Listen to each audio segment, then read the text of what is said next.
probably more difficult to treat these, although we had some good results using antifungal drugs back then. The solid masses, let's say I have prostate cancer. What could you do? How do you deliver sodium bicarb to my prostate? The problem is that sodium bicarbonate is effective if you can put in contact the sodium bicarbonate with the cancer. Okay. So you have to reach the cancer directly in the depth of the organism. So if you want to reach the prostate cancer, you have to locate before a catheter in the artery, the potenda artery, or hypogastric artery that reaches the prostate. Then you can administer through a port cat connected to the catheter the sodium bicarbonate directly to the prostate and kill fungi, because the concentration of the salt is very high, because you used the artery that is directly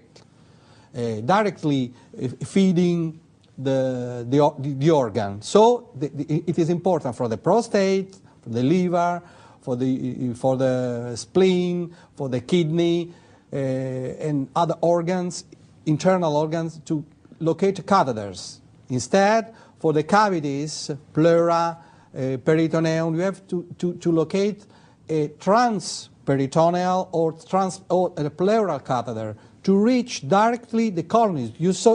Have you seen the white lumps? Yes. If you wash the pleura, I have the result after 1 week. After 1 week, I can show you, all the pleura was red, and the lumps disappeared in 1 week. The pleura is amazing how it regressed, the cancer in the pleura. So this is a pleural cavity cancer. In those cases, catheters are needed. I can see a whole new business being developed by making catheters specific to this. One thing that overwhelms me as you're talking is the safety and the simplicity of this. Can we talk a little bit about the way I ended the last segment? We have surgery, probably a good idea. If I had a lump in my body, I'd probably have it taken out. But in America, you have to sign, once you get the lump out, that you will take chemotherapy and radiation. As I referenced, I don't need to. It's all over the United States. It's in the medical journals. Chemotherapy and radiation are carcinogenic. They can cause cancer. This therapy that you're talking about, sodium bicarbonate delivered via a catheter to a tumor site, where's the harm? It seems very, very harmless. They're not potent, dangerous medicines. No, it's not dangerous, because there is a remote possibility of infection. But there is the life on the other hand. And then there are some type of cancer. Breast cancer doesn't need of the catheter. Bladder cancer, brain cancer, breast and bladder cancer with the sodium bicarbonate can heal in 99% without surgery, without chemotherapy, without radiotherapy, and let the organs there. Softly you can remove the cancer just with local infiltration or ureter catheterization. So it's very simple. Right. It's a harmless. This is amazing. You're saying a urethral catheter can deliver sodium bicarb to the bladder. Yeah. Are you saying with breast cancer, a little incision, squirt? 6 days, everybody heals. 6 days, the breast is spared. I don't know why you don't try. Have there been, therein lies the question, because did you ever see the ad, folks, on TV where the guy at work says, where are we going to lunch? Same place, same thing. We're creatures of habit in America. The doctor said I have cancer, so I do. The doctor said to take chemo, so I do. We need to start thinking a little bit out of the box. Dr. Simoncini, I need to ask you a question. You're an oncologist.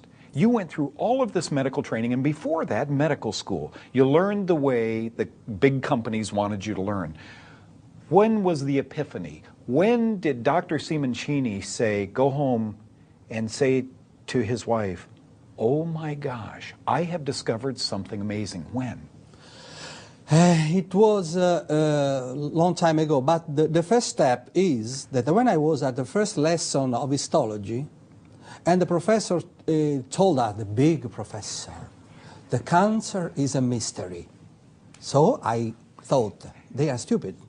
You are, in this century, plenty of marvelous things, and cancer is a stupidity, is a mystery. And then I studied. And the more I studied, the more I understood the stupidities. This is the first step. Then I criticized at once, because if a man, normal person, read 1, 2, 3 chapters, and at the end of the chapter there is the dark. A normal person would say, this is a stupidity, but we have the research, I don't care.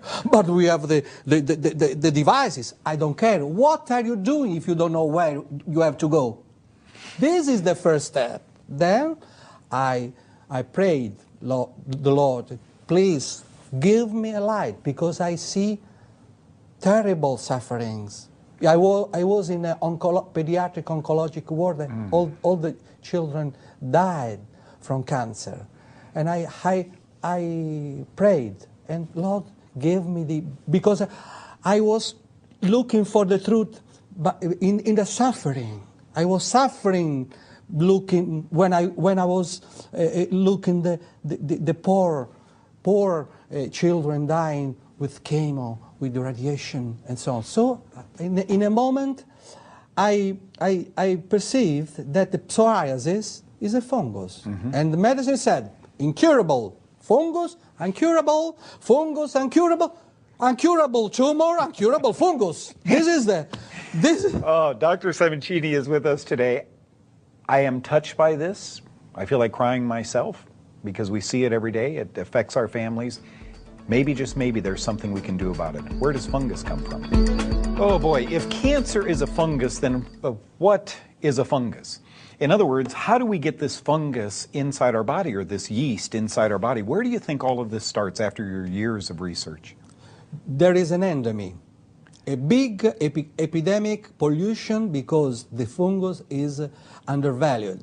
But it is undervalued because it is not understood. So when something is difficult, the scientists say, oh, it is always in the cancer patients, but there is a big pollution. No, you have to know that in the Japan, there are 15 million people with the fungus in the tooth. Onychomycosis, yeah. 15 millions. In Japan. In Japan. Just how many people you can see with fungi, with the psoriasis and so on? This is the illness of the second millennium. So many other pathologies are made by the fungus. Multiple sclerosis. I agree. We have published that. Lateral sclerosis, amyotrophic lateral sclerosis. ALS? Yeah, they are all fungi. Yeah. You know, I've published my findings at diabetes, that dermatologic conditions. I'm wondering if so many children today, you cry because these children are dying of cancer, and yet we're drugging them with SSRIs, right? Yeah. Antidepressants today, just drugging kids left and right, and Ritalin and so forth. And I have to wonder how much of this depression isn't just yeast mold growing through the body. Finally, you give us hope. You won't find many television companies that will allow this, and I'm sorry, from my heart, I have to tell you that we have let the American public down by not getting this information out to you. Do you see, when I started this show, 12, 15 years ago, know the cause, how important it was? Did you see the cancer today on the screen? Have you ever seen cancer before? Did you know cancers are white? Now you know why. Cancer is a fungus.